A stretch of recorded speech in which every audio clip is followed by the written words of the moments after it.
भारत आणि ऑस्ट्रेलिया यांच्यातील अणुकराराचे सर्व मार्ग रविवारी मोकळे झालेत। युरेनियम खरेदी करण्यासाठीच्या ऑस्ट्रेलियासोबतची औपचारिक प्रक्रिया पूर्ण करण्यात आली आहे। त्यामुळे भारत आणि ऑस्ट्रेलिया यांच्यातील अणुकरार कार्यान्वित झालाय। तुर्कस्तानातील अंतालियन पंतप्रधान मोदी आणि ऑस्ट्रेलियाचे पंतप्रधान टर्नुबल यांची भेट झाल्यानंतर अणुकराराची घोषणा करण्यात आली। ब्रिक्स बँकेचं पहिलं कर्ज हे चीनी चलनात असेल अशी माहिती न्यू डेव्हलपमेंट बँक या ब्रिक्स देशांच्या बँकेचे अध्यक्ष केवी कामत यांनी दिली आहे। नॅशनल डेव्हलपमेंट बँकेचं भांडवल 100 अब्ज डॉलर्स आहे। कामत यांनी पहिलं कर्ज चीनच्या युआन रेम्बीमध्ये मंजूर करण्यात येईल असं सांगितलं। शांघायमध्ये या बँकेचं उद्घाटन 21 जुलैला झालं होतं। ब्राझील, रशिया, भारत, चीन आणि दक्षिण आफ्रिका हे देश ब्रिक्सचे सदस्य आहेत। कामत यांनी बँकेची सूत्र हाती घेतल्यानंतर प्रथमच पंतप्रधान ली क्वियांग यांची भेट घेतली। फ्रान्समध्ये झालेल्या दहशतवादी आल्यानंतर तिथे राजकारणी एकजूट झालेले असले तरी भारतातल्या राजकारण्यांचं काही चालत नाही। समाजवादी पक्षाचे नेते आझम खान यांनी पुन्हा एकदा आपल्या तोंडाची वाफ दवडली आहे। पॅरिसमध्ये जे झालं ते सिरियातल्या संघर्षाचा परिणाम आहे असं आझम खाननी म्हटलंय। एखाद्या वस्तीवर बॉम्ब टाकल्यावर शेकडो गरीब कुटुंब आयुष्यातून उठतात हे अमेरिकेनं समजून घेतलं पाहिजे असं आझम खान यांचं म्हणणं आहे। तर तिकडे काँग्रेस नेते मणिशंकर अय्यर यांनीही आझम खान यांच्यावर कडी केली। फ्रान्समध्ये इस्लामच्या विरोधात भीती निर्माण करण्यात येते असं त्यांनी म्हटलंय।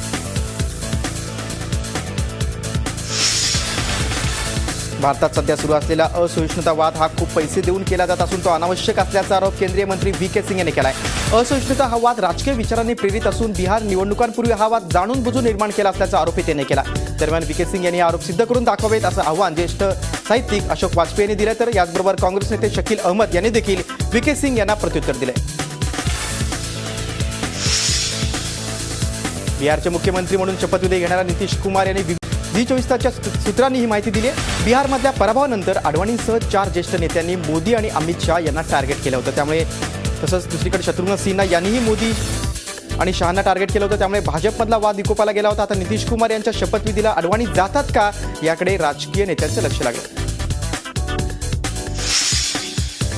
राज्यातील साखर कारखाने अडचणीत असल्यानं केंद्र सरकारच्या FRP कायद्यात बदल करण्याची गरज असल्याचं वक्तव्य कृषी आणि महसूल मंत्री एकनाथ खडसे यांनी केलंय।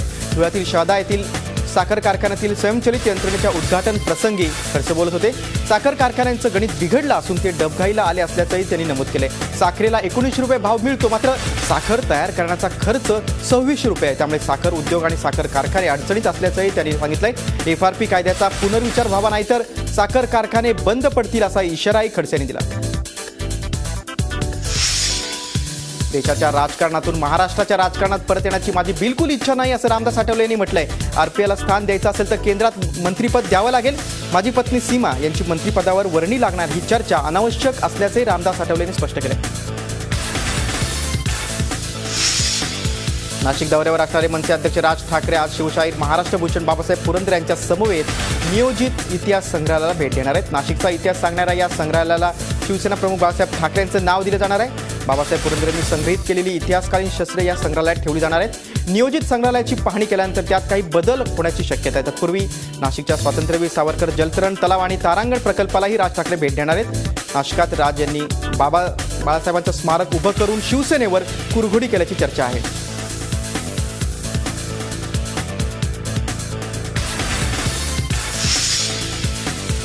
सर्वसामान्यांच्या ताटातून वरण गायब झाल्यानंतर आता भातही गायब होण्याची चिन्ह आहे। तांदळाचा कमी साठा आणि खरीप हंगामात उत्पादन घटल्यानं भाव गगनाला भिडण्याची भीती व्यक्त होऊ लागली आहे। उद्योजक आणि व्यापाऱ्यांनी देशव्यापी संघटना असोसिएशनने नुकताच एक संशोधन अहवाल प्रसिद्ध केला। त्यानुसार गेली 4 वर्ष सातत्यानं तांदळाच्या उत्पादनात घट झाली आहे। त्यात यंदा पावसानंही दगा दिला। याचा फटका सर्वसामान्य नागरिकांना बसेल असा अंदाज वर्तवण्यात आला आहे।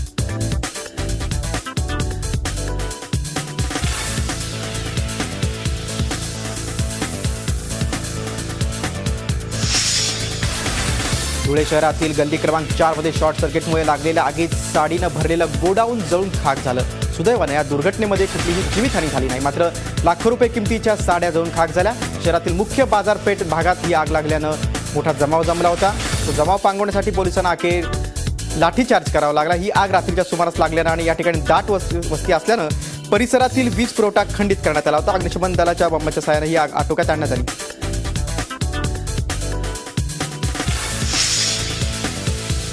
विविध नागरी समस्यांनी घेरलेल्या नागपूरकरांना आणखीन एका समस्येला तोंड द्यावं लागतंय। भटक्या कुत्र्यांच्या चाव्यामुळे नागपूरकर कमालीचे हैराण झाले।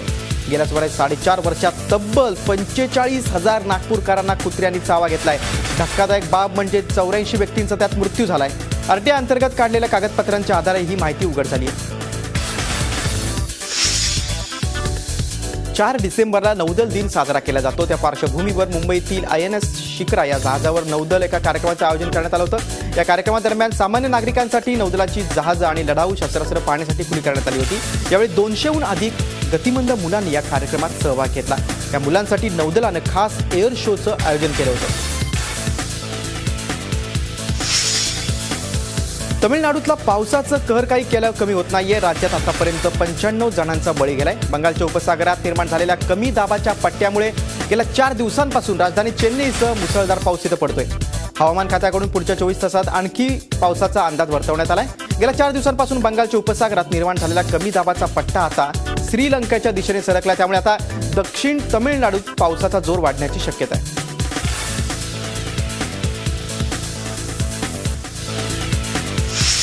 पॅरिस हल्ल्यातील मृत्युमुखी पडलेल्यांची संख्या आता 132 वर पोहोचली आहे. या दरम्यान अमेरिकेचे राष्ट्राध्यक्ष बराक ओबामा यांनी ISIS विरोधात फ्रान्सला पूर्ण सहकार्य करणार असल्याचं स्पष्ट केलंय.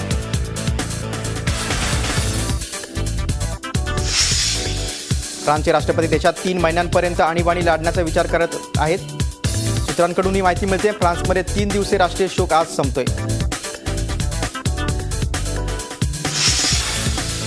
पॅरिसमधील कॅरिलोन रेस्टॉरंटच्या बाहेर चुकून वॉर्निंग अलार्म वाजल्यानं एकच धावपळ उडाली होती. या धावपळीत मात्र कुणीही जखमी झालं नाही.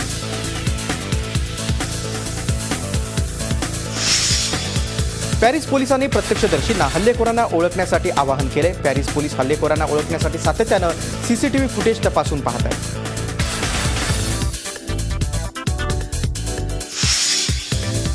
बेल्जियम पोलिसांनी पॅरिस हल्ल्याच्या संशयावरून शरणागतींच्या शिबिरातून 3घांना अटक केली. हल्ल्याच्या वेळी 3 आरोपी पॅरिसमध्ये होते. हल्ल्याच्या ठिकाणाहून बेल्जियमच्या 3 गाड्या पकडण्यात आल्या.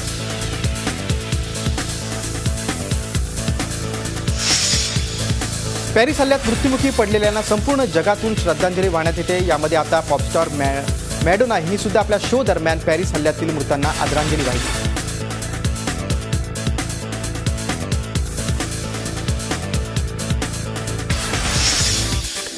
तुर्कस्तानातील G20 शिखर परिषदेतील चर्चेच्या टी ब्रेक दरम्यान ओबामा आणि पुतीन यांच्यामध्ये तब्बल अर्धा तास सिरिया आणि युक्रेनवर चर्चा झाली. या चर्चेतील नेमके मुद्दे समोर आले नाहीत. मात्र ओबामा आणि पुतीन यांनी UN मध्यस्थीनं तिढा सोडवण्यास तयार आहेत.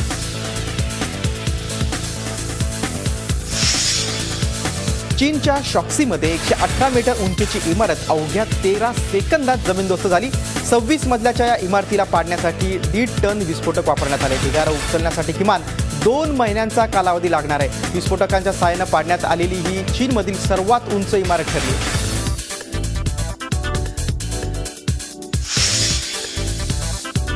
मेक्सिकोतील कोलिम ज्वालामुखीचा पुन्हा उद्रेक होण्याची शक्यता आहे. कोलिमाच्या राखेतून निघालेला फुगा हवेत 3000 किलोमीटरपर्यंत पसरलाय. काही दिवसांपूर्वीच कोलिमा चर्चेत आहे, ज्यावरती घोड्याचा आकार बनलेलं छायाचित्र सोशल नेटवर्किंग साईटवर व्हायरल झालं होतं.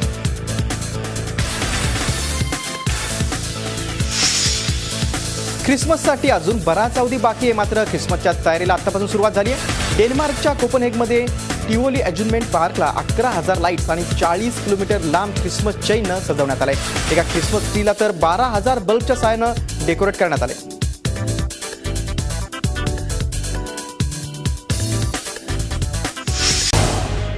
झी 24 तास रहा एक पाऊल पुढे.